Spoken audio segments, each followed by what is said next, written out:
Monday Night Raw starts off with Jey Uso. He had a very long entrance as I expected with him winning the Royal Rumble. The crowd, of course, was very excited for him. It was one moment where they ended up cutting the entrance music off. The crowd ended up saying one more time, and they ended up doing the yeet dance or whatever one more time. The crowd was electric for Jey Uso.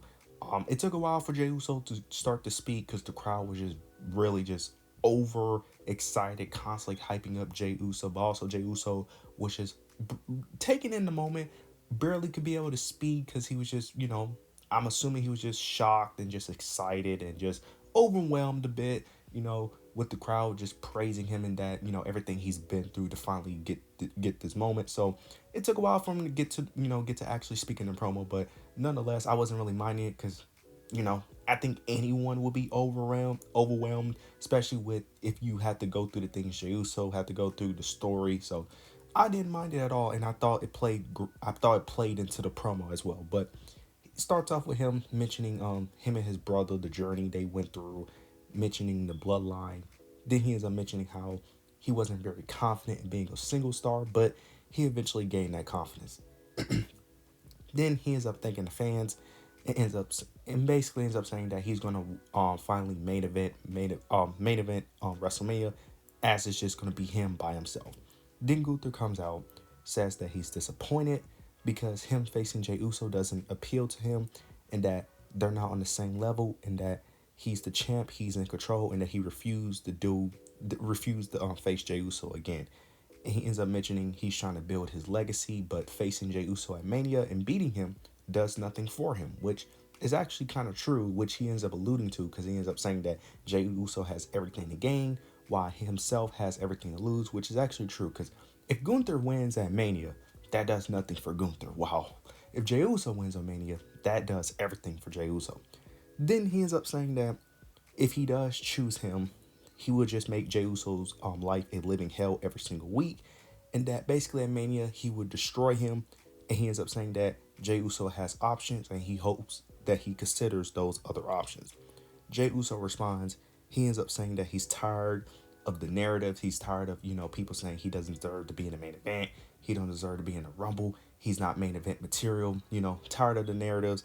And he ends up saying that look, he's going to talk to Cody on SmackDown, and he says that whoever he chooses, he's going to go to WrestleMania and walk out as champion as main event Jey Uso.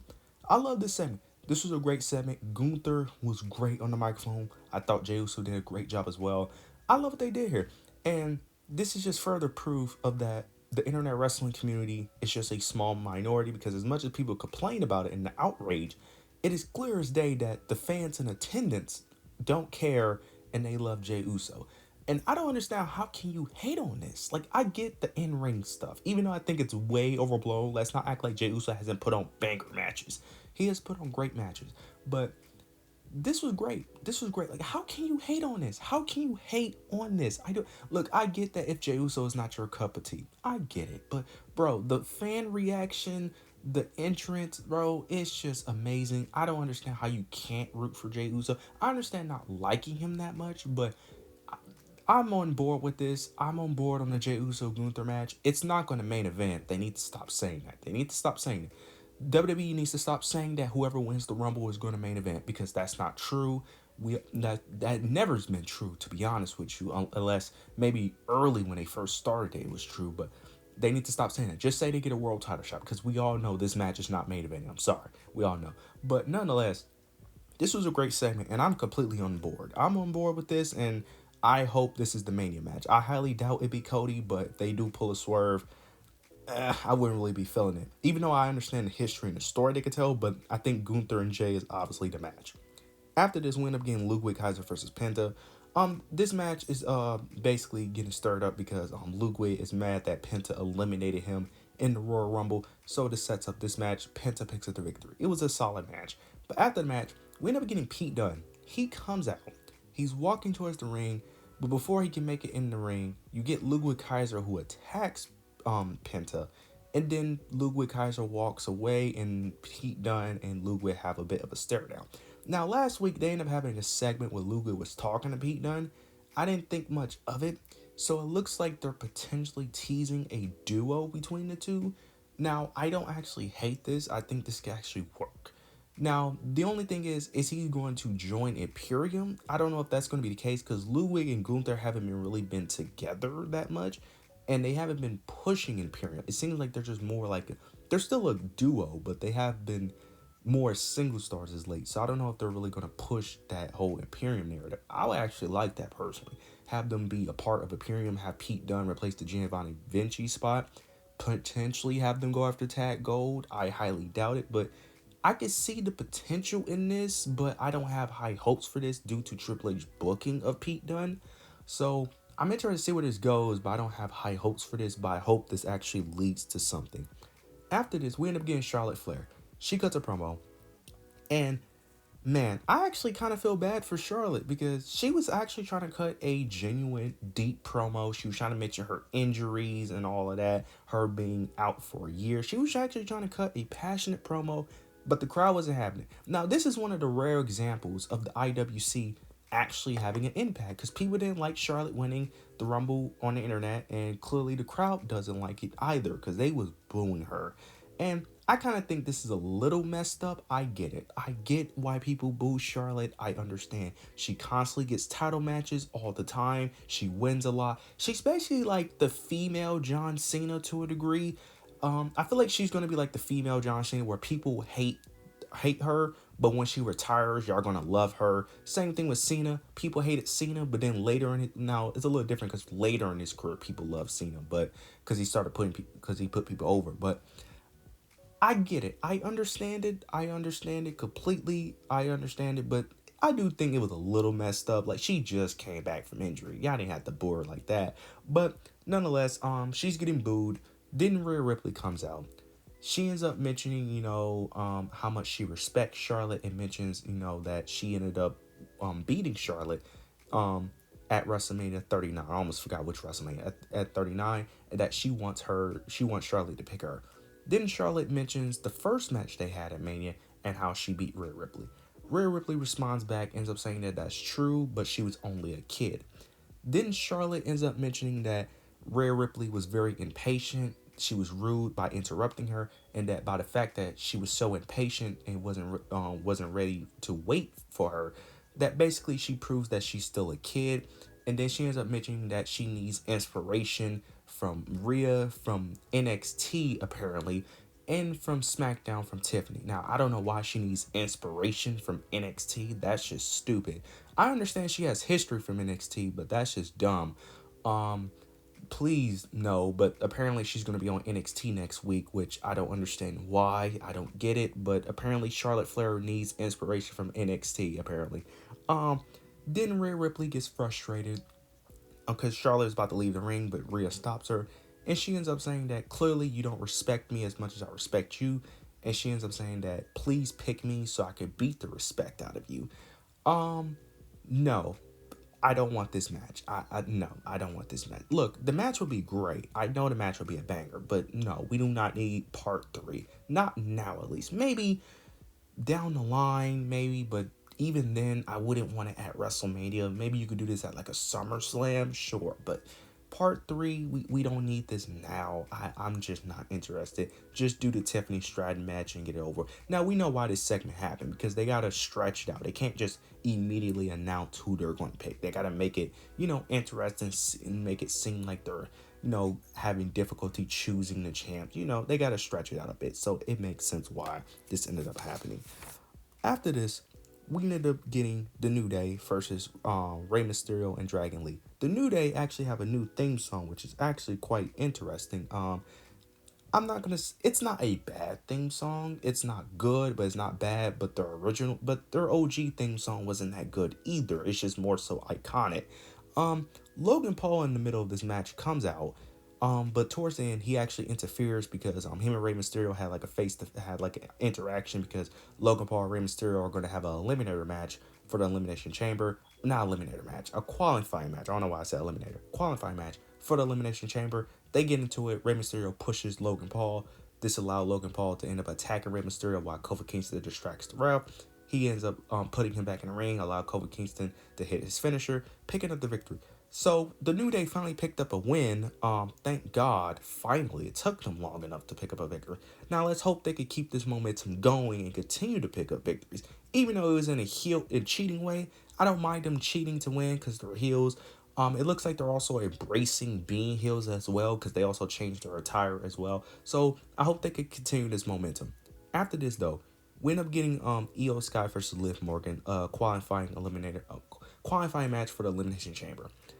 Towards Before the match even started earlier in the show, we end up getting a little face to face stare down with Rhea and Iyo Sky. Iyo Sky ended up saying that I hope to see you at Mania. But then afterwards, Liv Morgan ended up attacking Iyo Sky, and then Raquel attacked Rhea Ripley. This plays into the match because towards the end of the match, you get Rhea Ripley coming out attacking Raquel Rodriguez, but then Liv Morgan ends up attacking Rhea Ripley.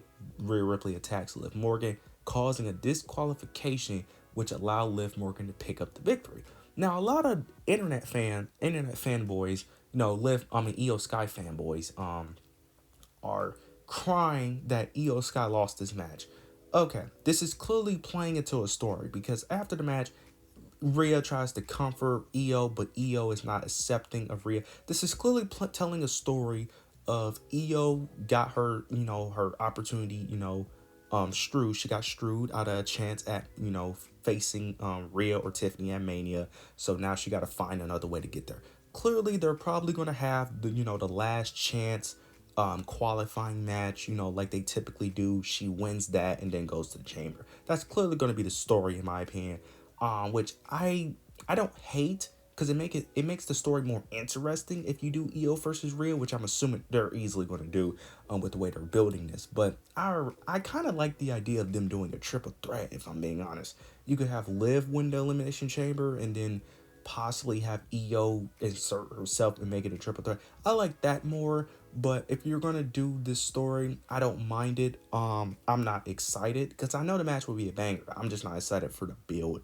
But all the Iyo Sky fanboys, calm down. This is clearly a story. She's gonna be in the chamber, bro. They're gonna do the last chance qualifying, match to enter the chamber, and that's how she gets in. Calm down. Like she's gonna be in the chamber. Calm down. If I'm wrong, I'm willing to admit I'm wrong whenever that happens, but I highly doubt it. She's going to be in the chamber. She's one of the most qualified people to be in the chamber. It doesn't make sense for her not to be in. It's clearly a story, so I think people need to calm down. After this win against Seth Rollins, he cuts a promo. He basically mentions what happens at the Royal Rumble. Mentions Punk not winning the Royal Rumble, his WrestleMania main event looking like it's not going to happen. Of course, he's celebrating. You got he mentions Roman, how he lost the Royal Rumble. Mentioned how he didn't, mention him losing the Royal Rumble, how he's not going to be able to, get his power back and how he's happy. Then he ends up mentioning himself losing the Royal Rumble, but he ends up mentioning that the Elimination Chamber is coming up and that he could possibly win that. Then he mentions Sami Zayn and he wants Sami to come out because he has a match against CM Punk. And basically, he motivates Sami Zayn because he doesn't want CM Punk to get his WrestleMania main event. He ends up mentioning Sami Zayn hatred for CM Punk, and he basically tells Sami that you need to bury CM Punk main event dreams down the drain. This transition into the main event with Sami versus Punk, the last qualifying match on this show, between Sami Zayn versus Punk for the Elimination Chamber. This was a great match. This was a really great match, and it's actually crazy because I was rooting for Sami Zayn in this match, and because I love Punk. Punk is in my top 3 favorite wrestlers of all time. Sami Zayn is more in the top 10, but I was rooting for Sami in this match, which is great because I thought I would just root for Punk, but I was rooting for Sami.